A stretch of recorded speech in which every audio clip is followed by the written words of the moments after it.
apparently they tore it down. But this is Andersonville. This was actually the place where the first true war crimes trial took place. They tried the, I don't know, the commander here. Found him guilty and they hanged him. He was the only Confederate hanged for his crimes. The real, I don't want to say irony, but the kind of the matter of the fact is there was little to almost nothing he could have done. They weren't set up or prepared for how many prisoners they were going to have. So that's why things just like were so terrible here. They were overcrowded, you know, undersupplied. So I guess they tore the whole thing down and burned it.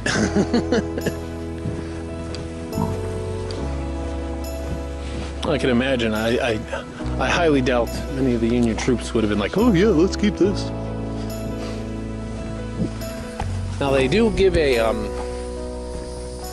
guided car tour you can take, and by that you can like I guess turn in the radio and listen to different stops, you know, or maybe it's, you know, something.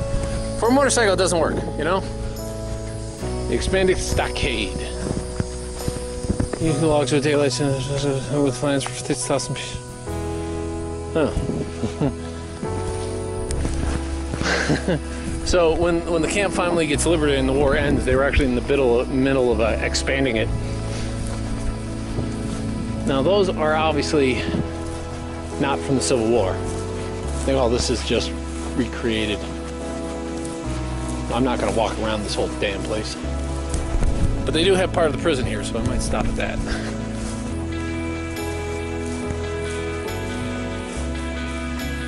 Should walk over there, see that. Pigeon roosts, where they can watch the prisoners. Those are called. Makeshift tents where they would house prisoners outside. Okay, let's keep moving.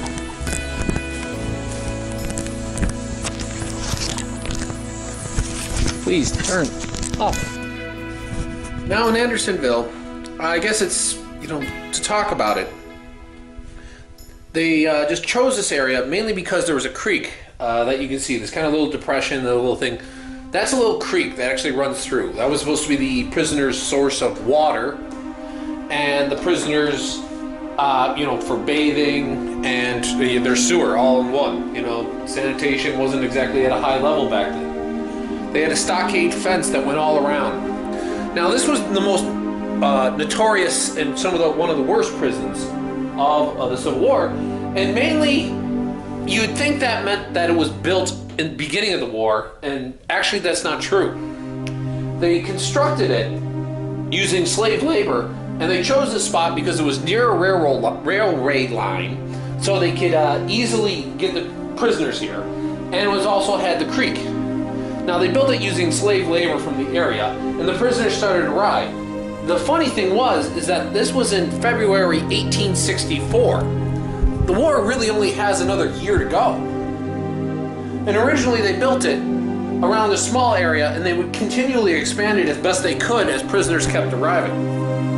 Originally built only to house 10,000 men, it quickly swelled to over 20,000. The men would live in tents along the sides, and they would usually be up against the guard walls, where they would have the towers to oversee them every like 90 feet. Pretty soon, the tents kept moving in, encroaching the creek.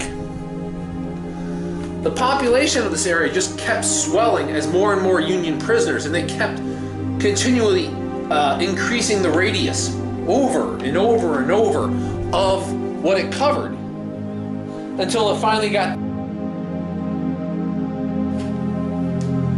The max population that got to this got up to 32,000 men. Now, if you ask, did they try and escape? Yes, they did. Many times. And they were always usually either caught or killed after they escaped and returned to the prison.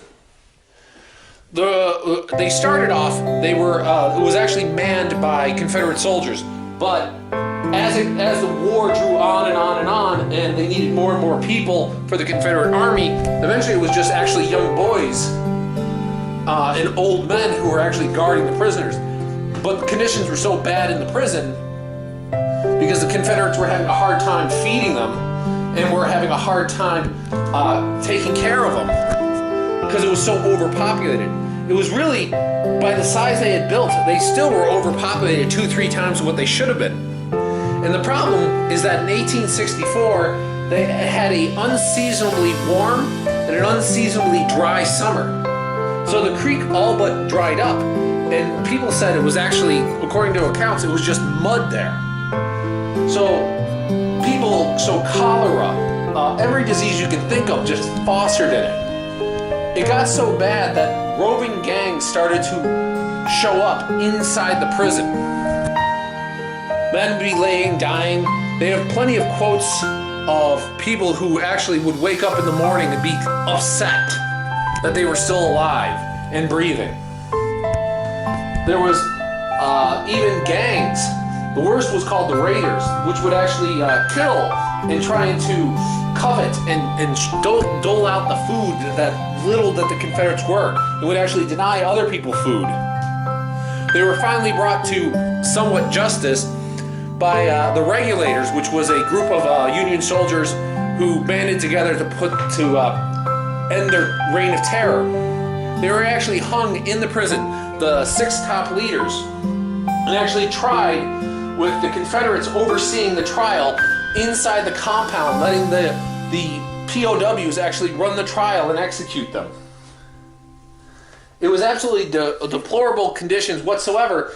The worst part about it is that even though people would keep coming and keep coming and keep coming, there was little the Confederates could do. They didn't really have the resources to take this kind of manpower. It's hard to describe how terrible it was. The other tragedy they don't talk about is that after this place was liberated, all 32,000 soldiers, a lot of them never made it back home because they were so weak, they pretty much died on the way.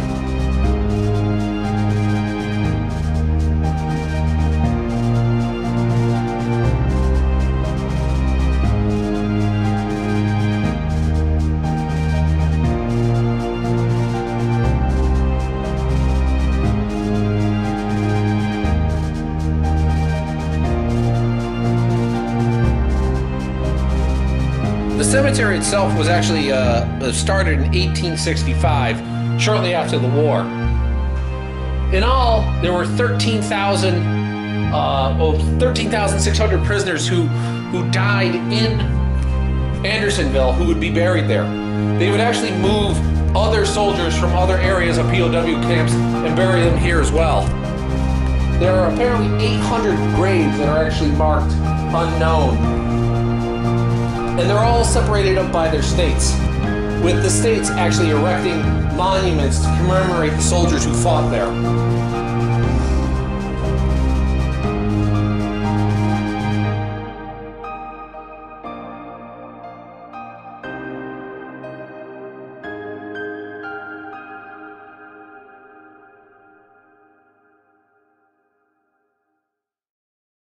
I've been reading some of the stuff around here, and ooh-wee, it was brutal. I mean, the Raiders, which were a prison gang that sprung up. Jeez, there's a lot here. I mean, it's kind of just a itty-bitty kind of small part of what went on in the Civil War. I mean, just the history of it alone. There's a lot here I didn't know. And that, I don't know. Can you just get the scope of the cemetery? 33, I forget how many thousands, 13 at least. 1,000 markers. When the Union liberated this camp, they found it was just sticks that marked where graves were basically not buried, covered up. Obviously they have some kind of ceremony back there. But ooh-wee. I'm trying to get the whole, like a little ride so you can kind of see how massive the cemetery is. So let me continue showing you that. I mean, I'm really not a Civil War buff, but I have a passing interest in the Civil War. And this is one of the, well, I guess you would say darker images of it. I guess you can say it was, out of all things in the Civil War, the POW was one of the really lackingest, one of the most cruel and inhumane areas of the war. Points of interest were the prisoners came up with their own style of money. They'd even, the ones that could read would even try and fashion their own Bibles. And even try and, they always would talk to the new arrivals, trying to get news on what was going on in the war, hoping that it would be ending soon.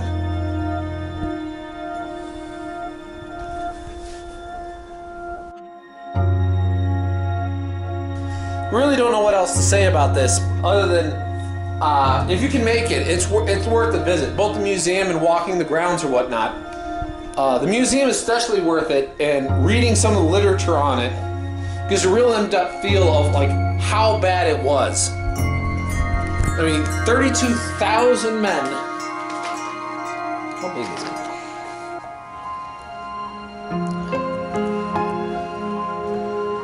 it? It was, to think about it, it was 32,000 men packed into an area a little over 26 acres. Now, anyone who knows anything, that's packed pretty tight. Everyone was very close together with basically just a stream of mud. The most unfortunate people were downstream, since the men upstream would be using it there as their latrine and probably not even walking down to the end. So, whew, bad stuff.